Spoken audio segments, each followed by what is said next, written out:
Hello दोस्तों, स्वागत है आपका रिच ब्रीद चैनल में। आज हम बात करेंगे how to build an emergency fund. Emergency fund कैसे बनाएं और इमरजेंसी फंड होता क्या है, इसका यूज़ क्या होता है। तो फर्स्ट ऑफ ऑल मैं आपको बताता हूँ कि इमरजेंसी फंड क्या होता है। What is emergency fund. देखो, इमरजेंसी फंड बनाने का मेन पर्पस ये है कि आपकी फैमिली में किसी भी टाइम एक ऐसी सिचुएशन आती है जब आपको पैसे की आवश्यकता होती है और उस टाइम आपके पास पैसा नहीं होता है। उस टाइम बस आपके पास एक ही ऑप्शन होता है, वो होता है डेब्ट या कर्ज। किसी भी व्यक्ति से कर्ज या किसी भी संस्था से कर्ज लेना। और कर्ज के कारण क्या होता है, कर्ज पर आता है इंटरेस्ट, और इंटरेस्ट के कारण आपकी जो भी फाइनेंशियल स्टेबिलिटी है उस पर इफेक्ट होता है। तो इस पर इफेक्ट ना हो, फाइनेंशियल स्टेबिलिटी पर इफेक्ट ना हो, इसलिए इमरजेंसी फंड बनाते हैं सेविंग कर कर। क्योंकि उस टाइम इमरजेंसी फंड बनाने का यही उद्देश्य है कि उस टाइम आप इमरजेंसी फंड का यूज़ कर सकते हो उस इमरजेंसी में।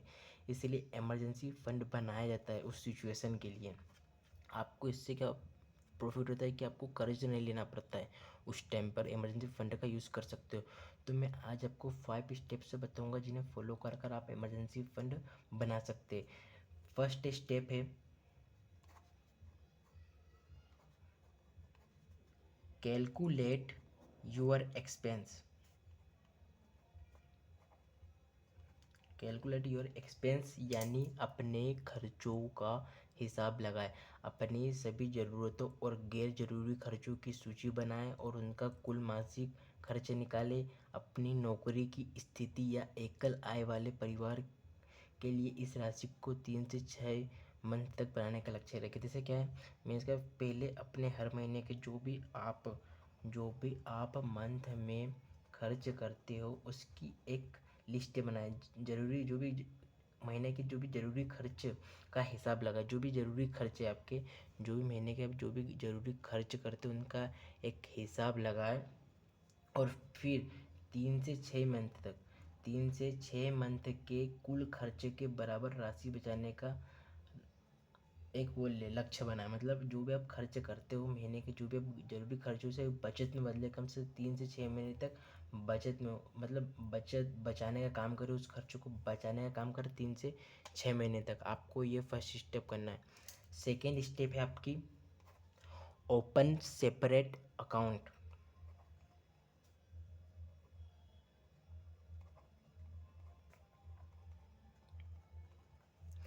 ओपन अ सेपरेट अकाउंट का मतलब ये है कि अपने इमरजेंसी फंड के लिए एक अलग अकाउंट बनाएं। जो भी आप इमरजेंसी फंड बना रहे हो उसके लिए एक अलग अकाउंट या लिक्विड फंड खोलें। लिक्विड फंड या क्या होता है, इस पर एक फुल वीडियो बनाया जाकर चैनल पर देख लेना। तो बैंक अकाउंट लिक्विड फंड खोलें। इस खाते को अपने नियमित खर्चों के खाते से अलग रखें। जो आप खर्च कर रहे हो, जो भी आप, तो उन खातों से इसे अलग रखो ताकि आप इसमें से पैसा ना निकाल पाओ। इसीलिए इसे मैंने बोला है ओपन अ सेपरेट अकाउंट, इसे सेपरेट रखें। थर्ड स्टेप है आपकी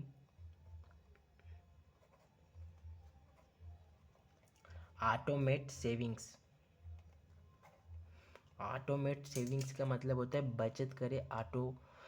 बचत को ऑटोमेट करें, यानी अपनी बैंक से हर महीने एक निश्चित राशि को अपने इमरजेंसी फंड खाते में अपने आप ट्रांसफ़र करने का स्वचालित सेटअप करें। मतलब एक ऐसा सेटअप बनाएं, एक ऐसा सेटअप करें जिससे जो आपका अभी का जो अकाउंट है, जिससे आप करेंट में आपका जो भी अकाउंट है उससे डायरेक्ट हर महीने पैसा ट्रांसफ़र हो जाए। जो भी आपने इमरजेंसी फंड के लिए जो भी अकाउंट बनाया है उसमें हर महीने पैसा ट्रांसफ़र हो जाए। ऐसा एक सेटअप आपको तैयार करना है।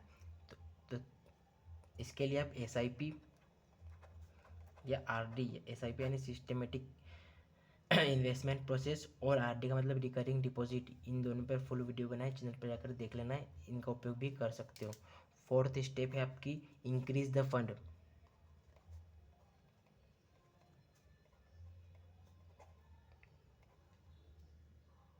इंक्रीज द फंड का मतलब होता है फंड को बढ़ाएं। देखो, शुरुआत में कम पैसे बचाने से शुरू करें। जैसे मान लीजिए किसी मंथ 500 या 1,000। देखो किसी किसी के पास इतना भी नहीं होती क्योंकि उसकी मंथली इनकम बस इतनी होती है कि घर चल जाए। तो एक छोटी शुरुआत आप कर सकते हो इमरजेंसी फंड के लिए, तो 500 या 1,000 आप कर सकते हो। भाई देखो धीरे धीरे आप उस फंड को बढ़ाना भी, जैसे मान लीजिए आपकी फाइनेंशियल स्टेबिलिटी ठीक हो जाए कि हाँ अब ठीक चल रहा है, मैं पैसे सेविंग कर सकता हूँ, या किसी मंथ बोनस मिलता है, तो आप जो भी इमरजेंसी फंड में योगदान करते हो उसे हर महीने बढ़ाने की कोशिश करें, है ना। फिफ्थ फिफ्थ स्टेप है आपकी, use the fund wisely. Use the fund wisely, इसका मतलब ये है कि जो फंड को समझदारी से इस्तेमाल करें। जो भी आप इमरजेंसी फंड है उसका यूज़, या तो फिर जब आपकी नौकरी छूट जाए, या किसी मेडिसिन बिल के लिए, या होम रिपेयर के लिए, ऐसे मतलब इमरजेंसी आपातकालीन स्थिति में ही उस इमरजेंसी फंड का यूज़ करना, कि किसी अननेसेसरी चीज़ों के लिए उसका यूज़ करें। और हाँ, जब भी आप फंड का यूज़ करते, जब आप पैसे खर्च करते हो उस इमरजेंसी फंड से, तो उसकी हर महीने भरपाई भी की भी कोशिश करें, ठीक है। तो मैंने आपको ये 5 स्टेप बताइए। पहली, कैलकुलेट योर एक्सपेंस। सेकेंड है, open a separate account. Third है, ऑटोमेट सेविंग्स। फोर्थ है, इंक्रीज द फंड। और फिफ्थ है, यूज़ द फंड वाइजली। ठीक है, आपको समझ में आया होगा, पाँचों स्टेप आपको समझ में आई होगी। इन स्टेप्स को फॉलो कर कर आप भी एक इमरजेंसी फंड बना सकते हो और उसका इमरजेंसी आने पर यूज़ कर सकते हो। Thank you.